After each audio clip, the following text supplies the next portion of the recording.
अब हम आते हैं इसके रूल नंबर 15 पे।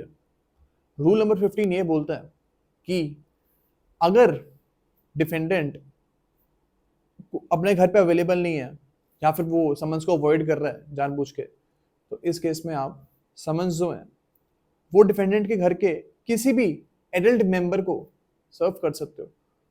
एडल्ट मेंबर मेल भी हो सकती है और मेल भी हो सकता है या फिर फीमेल भी हो सकती है।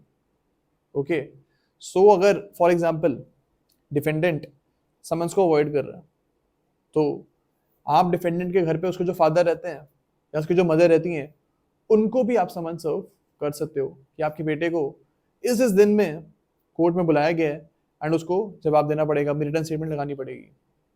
ओके, तो ऐसे समन्स भी आप भेज सकते हो एडल्ट मेंबर को उसके फैमिली के। अब इसका जो एक्सप्लेनेशन है वो चीज़ हमको याद रखनी है कि एक सर्वेंट जो है ना उसको आप फैमिली का मेंबर नहीं मानोगे, चाहे उसको एकदम फैमिली की तरह ही रखा जाता हो, एकदम उसको सारी की सारी प्रिविलेजेस मिलती हो, सर्वेंट नहीं होंगे, उसने बेटा मान लिया हो फैमिली ने कि हमारा सर्वेंट नहीं हमारा बेटा जैसा है, तो भी आप सर्वेंट को जाके समन्स नहीं सर्व कर सकते। बिकॉज एक्सप्लेनेशन इसकी ये बोलता है that a servant is not a member of the family. आप सर्वेंट को समन सर्व नहीं कर सकते हो। ओके, अब हम आते हैं इसके रूल नंबर 16 पे। रूल नंबर 16 ये बोलता है कि अगर कोर्ट है, सपोज कोर्ट ने कोरियर सर्विस को समन्स की कॉपी, समन्स ओरिजिनल भी दिए हैं और उसकी कॉपी भी दी है कि आप जाओ और डिफेंडेंट को समन्स सर्व करो। इस केस में क्या होगा, जो कोरियर वाला है ना वो समन्स की जो कॉपी है वो तो आप डिफेंडेंट को वो दे देगा, लेकिन जो ओरिजिनल समन्स है उसके बैक साइड पे वो लिखेगा, एंडोर्समेंट करेगा कि हाँ मैंने डिफेंडेंट को समन सर्व कर दिए हैं, उसने प्रॉपरली उसको एक्सेप्ट कर लिया है। एंड जो ओरिजिनल समन्स की जो कॉपी है उसको आप जाओगे कोर्ट में लेके एंड कोर्ट में आप जमा करवा दोगे। ओके, तो रूल नंबर 16 यही बोलता है कि ओरिजिनल समन्स कोर्ट में रिटर्न करोगे विद एक्नॉलेजमेंट। रूल नंबर 17 ये बोलता है कि अगर डिफेंडेंट नहीं मिल रहा है, ना ही उसके कोई फैमिली मेंबर मिल रहा है, तो क्या हो सकता है, उसके घर के बाहर आप समन्स को जाके पेस्ट कर सकते हो और फिर आप ये एक्सपेक्ट करोगे कि डिफेंडेंट वो समन्स पढ़ के कोर्ट में हियरिंग के दौरान आ जाए। ओके, सो रूल नंबर 17 यही बोलता है कि if defendant is not found या वो भाग रहा है, तो आप क्या कर सकते हो, उसके घर के बाहर समन्स को चिपका सकते हो एंड देन डिफेंडेंट कोर्ट में आ सकता है। ओके, अब हम आते हैं इसके रूल नंबर 18 पे। रूल नंबर 18 ये बोलता है कि अगर डिफेंडेंट नहीं मिल रहा था और उसके घर के सामने में समन्स को पेस्ट कर दिया है, तो आपको जो ओरिजिनल समन्स है उसके पीछे आपको एंडोर्समेंट करना पड़ेगा कि हाँ डिफेंडेंट मेरे को नहीं मिल रहा था एंड दैट इज वाई मैंने उसके घर के सामने समन्स को पेस्ट कर दिया। ओके, तो यही रूल नंबर 18 बोलता है। रूल नंबर 19 ये बोलता है कि अगर जो सर्विंग ऑफिसर है जो उन्होंने घर के सामने पेश कर दी समन्स को, उसको भी कोर्ट एग्जामिन कर सकता है कि हाँ अब मेरे को बताओ कि क्या सर्कमस्टांसेस थे, डिफेंडेंट मिल रहा था या फिर नहीं मिल रहा था, उसकी पूरी की पूरी एग्जामिनेशन हो सकती है। ओके,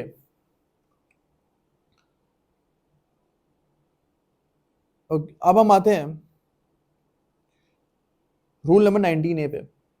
रूल नंबर 19 ए ये बोलता है कि अगर आपने किसी प्लेंटिफ को बोल रखा है कि प्लेंटिफ जाओ और डिफेंडेंट को समन सर्व कर देना आप खुद से, 9A में हमने पढ़ा था ना कि प्लेंटिफ को भी बोला जा सकता है that you serve the summons to defendant.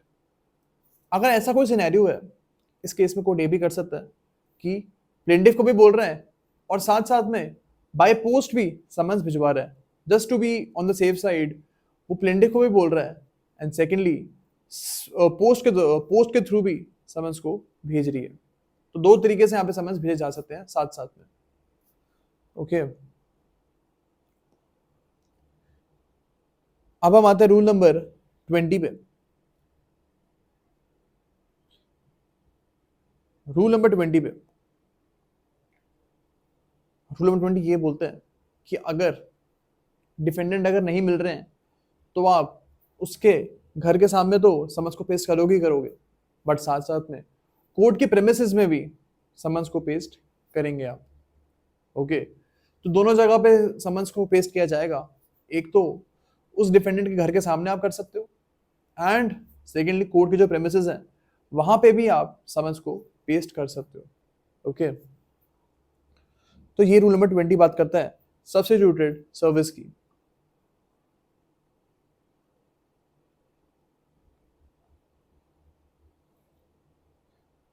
Rule number 20 एक और चीज बोलता है कि समन्स जो है वो एक ऐसी जगह पे भी आप पेश कर सकते हो जिस जगह पे डिफेंडेंट काम करता है, तो यानी उसके जो ऑफिस वगैरह है वहां पे भी आप समन्स को पेस्ट करवा सकते हो। ओके, अब हम आते हैं रूल नंबर 21 पे। रूल नंबर 21 ये बोलता है कि अगर अगर डिफेंडेंट जो है अगर डिफेंडेंट जो है वो किसी दूसरी जगह में रहते हैं, सपोज मुंबई में रहते हैं वो और दिल्ली में उसको आना है, तो दिल्ली वाला कोर्ट जो है वो मुंबई वाले कोर्ट को समन्स भेज सकता है कि सर आपके जुरिस्डिक्शन में एक डिफेंडेंट रहता है, उसको आप समन्स भेज दीजिए। तो इस केस में क्या होगा, मुंबई वाला कोर्ट समन्स भेजेगा उस पर्सन को कि you have to appear in Delhi, आप दिल्ली जाके इस दिन को अपीयर होना, आप खुद अपीयर नहीं होना, आप अपने वकील को भेज देना। ऐसा मुंबई वाला कोर्ट उसको समन्स भेज सकती है that you have to send your lawyer in Delhi on so and so date, because Delhi में आपके खिलाफ एक केस फाइल हो चुका है।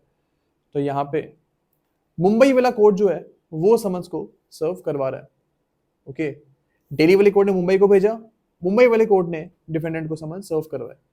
ओके, अब हम आते हैं रूल नंबर 22 पे।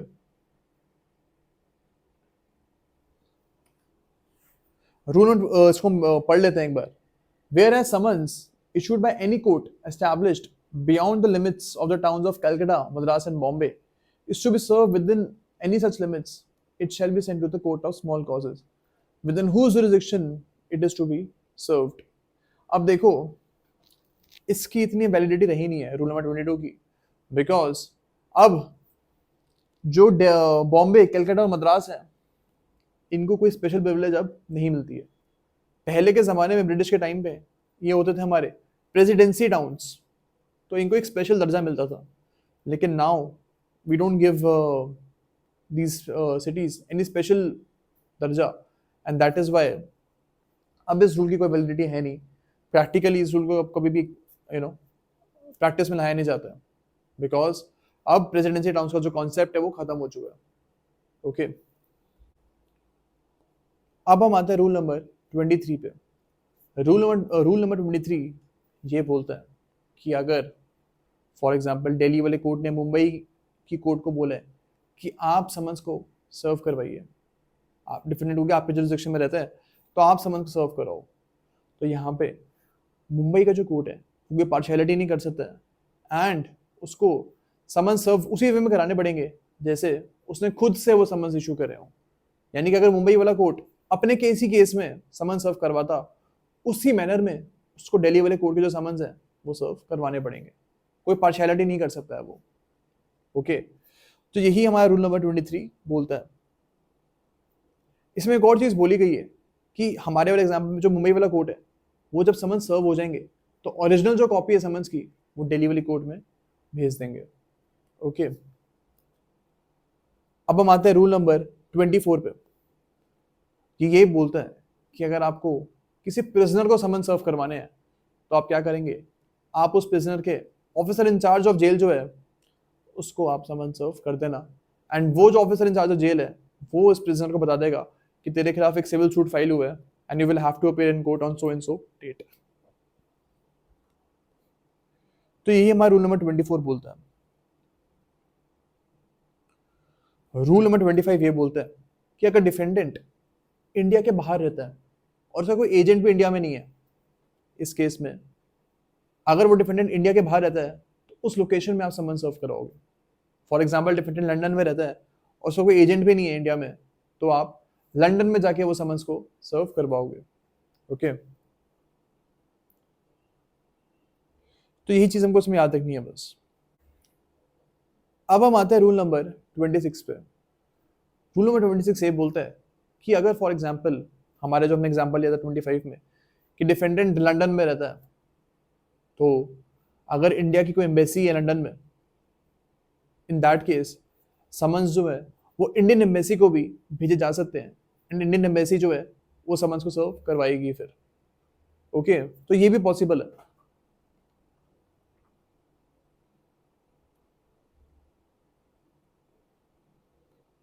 रूल नंबर 26 ए ये बोलता है कि अगर कोई सेंट्रल गवर्नमेंट का ऑफिसर अपॉइंटेड है लंदन में, तो अगर सेंट्रल गवर्नमेंट परमिट करती है देन उस ऑफिसर को भी आप समन्स भिजवा सकते हो एंड फिर वो ऑफिसर जो है वो जाके डिफेंडेंट को समन्स सर्व कर देगा। अगर वो लंदन में रहता है डिफेंडेंट, तो फिर वो जो ऑफिसर है वो जाएगा और वो समन्स सर्व कर देगा डिफेंडेंट को। तो ऐसा भी किया जा सकता है। अब हम आते हैं रूल नंबर 27 पे। ये बोलता है कि अगर कोई सिविल पब्लिक ऑफिसर है या फिर कोई रेलवे का ऑफिसर, रेलवे का पब्लिक सर्वेंट है, तो आप अगर आपको इनको समन सर्व करवाने हैं देन आप इनको डायरेक्टली जाके नहीं कराओगे समन सर्व, आप इनके जो सुपीरियर हैं उनको समन सर्व कर देना। जो सुपीरियर है फिर वो जाएंगे और इन एम्प्लॉइज को समन सर्व कर देंगे। ओके,